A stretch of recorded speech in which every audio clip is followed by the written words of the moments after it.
Hey, what's going on? It's Peter here, and today I want to talk to you about this book, The Almanack of Naval Ravikant. So, I heard this book first through Alex Hermosi, and he talked about it in one of his videos. And then I also noticed that Tim Ferriss wrote the foreword for this book too. So, it was interesting to pick it up and start reading. It reads differently than the normal book. He compiles a lot of different tweets and essays and blog posts. And this guy is Eric. This is the guy who actually kind of compiled the book together based on Naval's thoughts. And the subhead is A Guide to Wealth and Happiness. So Naval, he's like an angel investor in Silicon Valley. He's probably invested in a lot of different companies, made a lot of money, and he talks about different aspects of building wealth. And also, what I really like about it is he talks about different aspects that create happiness. So, a lot of what he talks about are like first principles and really fundamental, foundational concepts that are universal in all areas of life, which is what I really like about it. Like almost every single page, I was like underlining things and like starring things and making sure that I wanted to refer back to this because there's so much gold in here. Now, specifically in today's video, I want to talk about this concept that he has around actions and results.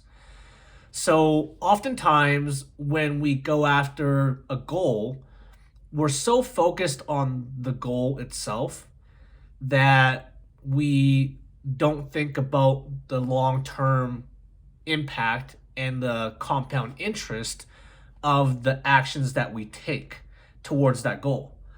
So we end up becoming very impatient, right? We end up, stressing ourselves out or even creating a lot of unhappiness within ourselves because we keep focusing on the goal and we keep focusing on the gap between where we are now to the goal, as opposed to just focusing on the present moment and the specific actions that we can take right now. So there's this cool little diagram that he shows. I'll see if you can see it there. So there's a line that says time. There's those white circles that are actions, actions, actions, actions, actions. And at the very end, you see there's a little result, right? So that's how everything works when you think about it. Whether it's learning a new skill, whether it's starting a business, whether it's a new marketing campaign, whether it's, saving up for something you want, like there's the actions that you take day in and day out, and then eventually at the very end, you'll get the result. You'll achieve the goal. So this one quote he talks about is impatient with actions, patient with results. So I feel like a lot of people, including myself, right? Like we operate the opposite way. We're very impatient with the results and we don't even focus on the actions, or we're not fully in line with the actions. So we don't commit fully and then we end up doing things half-assed and then we ultimately don't get the result, obviously, because of that. So yeah, there's like so many good nuggets here. Like honestly, one aspect he talks about when choosing to grow yourself, he says, he doesn't believe in specific goals. He says Scott Adams famously said, and I quote, "Set up systems, not goals. Use your judgment to figure out what kind of environments that you can thrive in, and then create an environment around you so that you're statistically likely to succeed."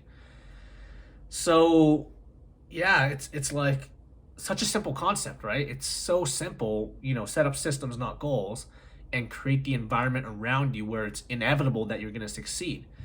So if you wanted to become like a tennis pro, let's say, well, surround yourself with other tennis players and spend time at the tennis court and watch, tennis movies or watch replays or matches and talk to mentors about tennis. Like set up your environment where you're around the people and the things that are going to feed into your subconscious around hitting that goal, and then that way it becomes part of your life. Similar to, Jim Rohn, right? He says you're the product of the 5 people you surround yourself with. So same thing with your environment. If your environment isn't set up conducively to help you with your goals, then you're just going uphill, and that's just going to be so much harder.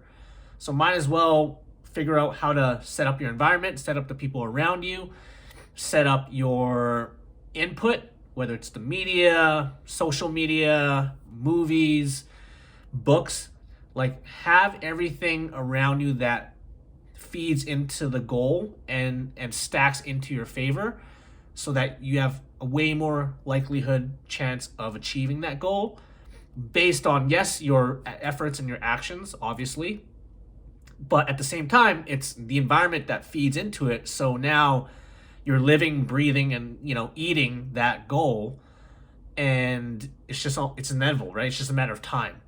Whereas if you want to be an example like the tennis pro, but you don't go play tennis, or you don't have any friends that play tennis, and you, on your free time, you watch hockey, you know what I mean? It's just like, obviously you're not going to get good at tennis. So yeah, I feel like that's one thing that, I've been learning myself and trying to train myself a lot lately, is to really focus on the specific actions that I can do every single day that will eventually lead me to the goal. Even doing these YouTube videos, right? Like, for me, I'm thinking, what would happen if I do YouTube videos every week or a couple times a week for the next year, 3 years, 5 years, 10 years?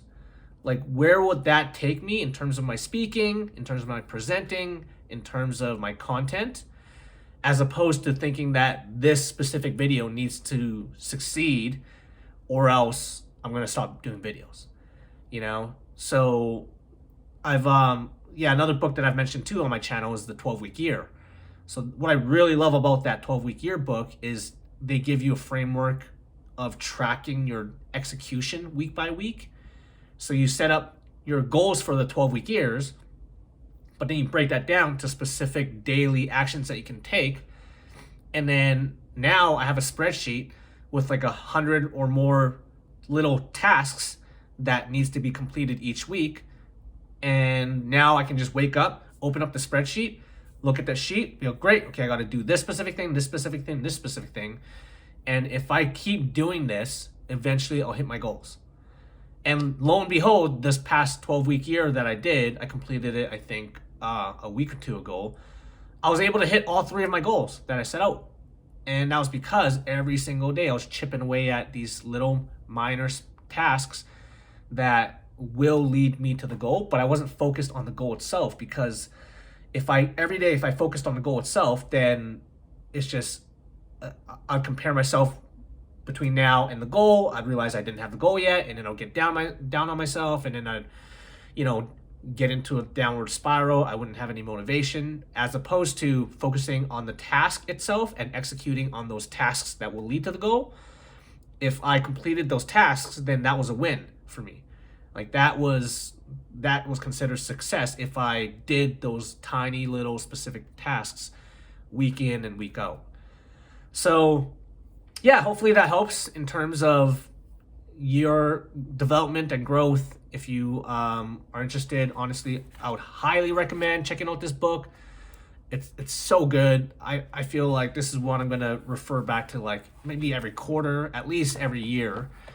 And then also, if you want help on executing the specific tasks and a framework around getting things done, I would highly recommend checking out the book 12-Week Year as well. So that's it for today's video. Hope you enjoyed it, and I'll see you in the next one.